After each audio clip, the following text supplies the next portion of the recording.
Join us as we dive into the wild world of government auctions and take you behind the scenes to uncover the cool and unique ways bidders from across America are utilizing the items they've won on Municibid, like an ambulance repurposed into a work truck, to a city bus converted into an RV, and so much more.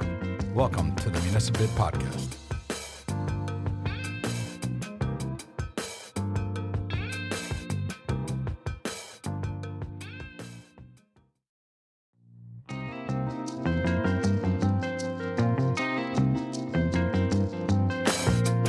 Join us as we dive into the wild world of government auctions and take you behind the scenes to uncover the cool and unique ways bidders from across America are utilizing the items they've won on Municibid, like an ambulance repurposed into a work truck, to a city bus converted into an RV, and so much more.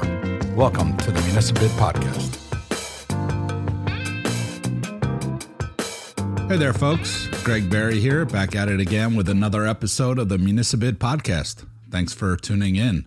Last week, our awesome podcast host, Sophie, talked with Gavin Lingo of the Lingo Group, and he shared how he's using fire engines in his landscaping business. And so while Sophie is hard at work helping with the next phase of the surplus.com launch, I thought I'd hop on the mic to talk about why you should think about buying a retired ambulance. Perhaps not surprising is that governments have sold thousands of ambulances over the years on Municibid. What might be surprising, though, most of these are not put back into service as an ambulance. So what the heck are people doing with them? Well, buyers with a little sweat equity and elbow grease are converting them into work trucks, RVs, and the occasional tailgate operations vehicle, and more on that in a little bit. But let's start with how entrepreneurs might use ambulances for their businesses. We've seen retired ambulances used as food trucks, mobile kitchens, mobile juice and coffee bars, mobile retail shops, mobile workshops for crafting like jewelry making, pottery, woodworking, mobile hair and nail salons, mobile veterinarians and pet services like grooming and bathing, mobile bike repair, of course, delivery trucks, mobile custom fabrication and repair trucks, and then, of course, work trucks for plumbers, electricians, and HVAC techs, among other trades. So what makes an ambulance great for these businesses? First, you've got a spacious rear compartment with built-in shelving and storage. There are also compartments accessible from outside, and it's perfect for hauling tools, equipment, and supplies to job sites.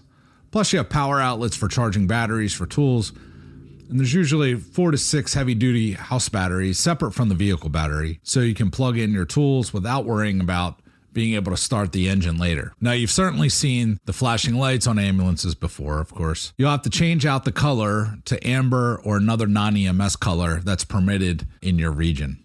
Sometimes an ambulance will include floodlights that were used to light up a rescue scene at night, for example. These floodlights do come in handy for illuminating your work area, especially if you're called out for an emergency repair at night. Another big plus for making an ambulance your next work truck is the temperature control. Usually the ambulance box will have heating and AC, which makes it a great mobile workshop. It keeps you out of the elements, keeps you comfortable while you're working. And if you're working on temperature sensitive work, it gives you a controlled environment. And the heating and AC can be pretty efficient because of the thick insulated walls of an ambulance box. If you like to have a bit more fun with your ambulance, what about using it for a tailgate party? First off, imagine rolling up to the tailgate for the first time and seeing your friends' faces. After some praise and admiration, and maybe a little rubbing, you'll be able to show your friends a tailgating experience they've never had before. And when it comes time to park, an ambulance is so much easier than a giant bus or an RV, and the parking fees are typically a lot less.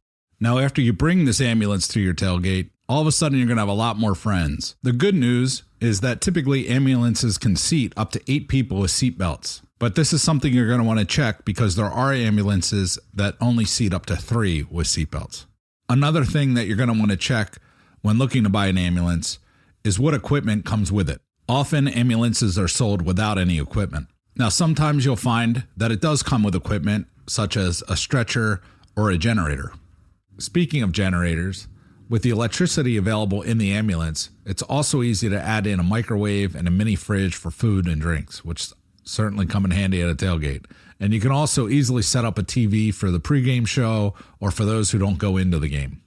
A perfect example of an ambulance being converted to an RV is our previous Share Your Story contest winner, Eric Lottie, who converted the ambulance he won on Municipid to the ultimate New England Patriots tailgating machine. Now, this ambulance did come with a stretcher, which Eric geniusly attached a grill to. This made it easy to roll out the grill for cookouts and roll it back into the ambulance at the end of the day. And if you want to see photos of the conversion and the stretcher grill, just head over to the show notes where we'll have a link to the story on our blog. By the way, if you go to blog.municipid.com, it has many other incredible stories and helpful articles. I think it's worthwhile checking out. Another way people are using retired ambulances are as RVs. The pandemic and the RV life movement really brought a lot of attention to what these folks affectionately call campulances.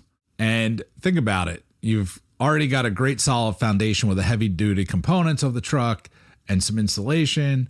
And if you're looking to go camping off the beaten path, there are 4x4 options in ambulances, although most are two-wheel drive. Another advantage of an ambulance is it's much easier to take off-road than an RV or a bus. Now, if you're boondocking with your ambulance, just like an RV or a school bus, you can install solar panels on the roof, but with an ambulance, it tends to be a little easier to install. In addition to the generator and stretcher that I mentioned earlier, sometimes you'll find an ambulance that will come with a sink and a water tank. This is, of course, handy for all types of applications of an ambulance conversion.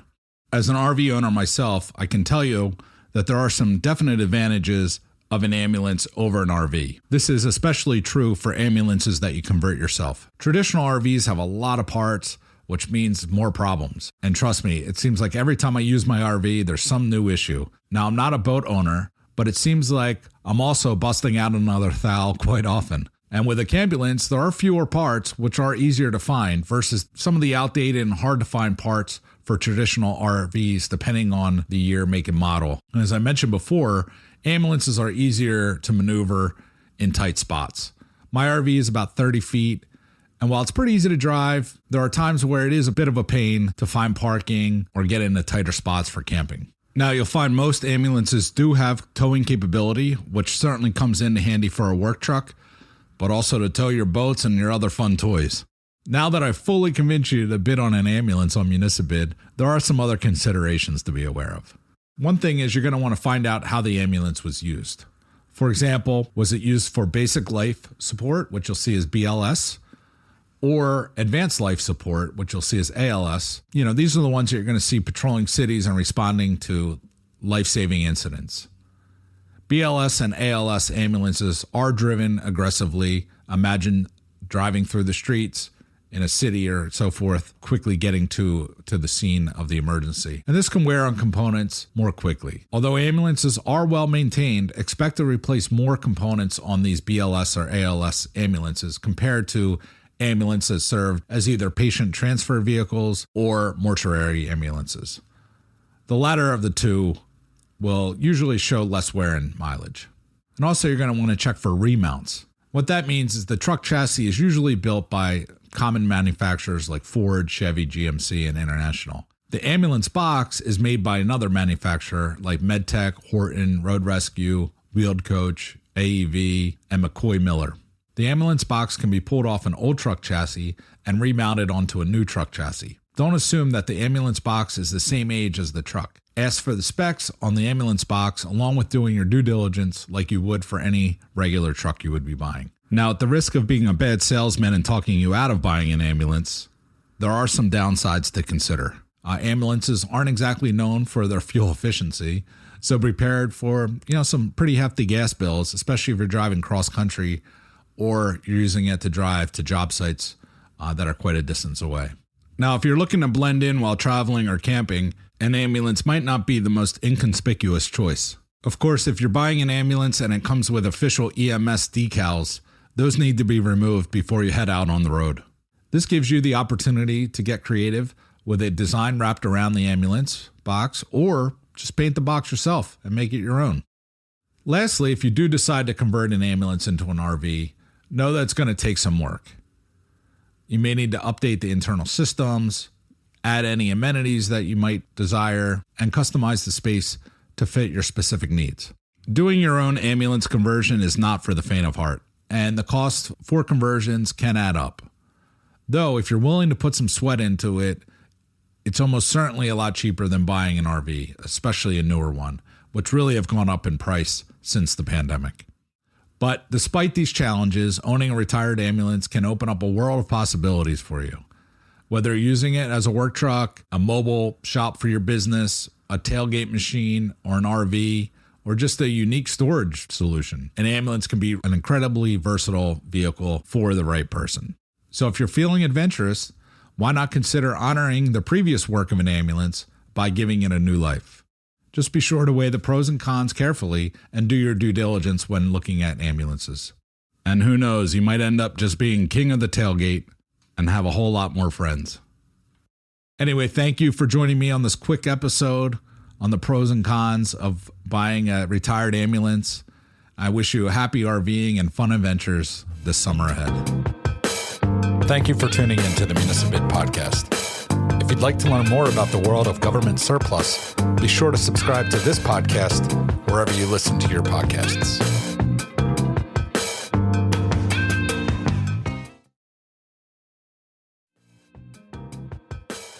Thank you for tuning in to the Municibid podcast. If you'd like to learn more about the world of government surplus, be sure to subscribe to this podcast wherever you listen to your podcasts.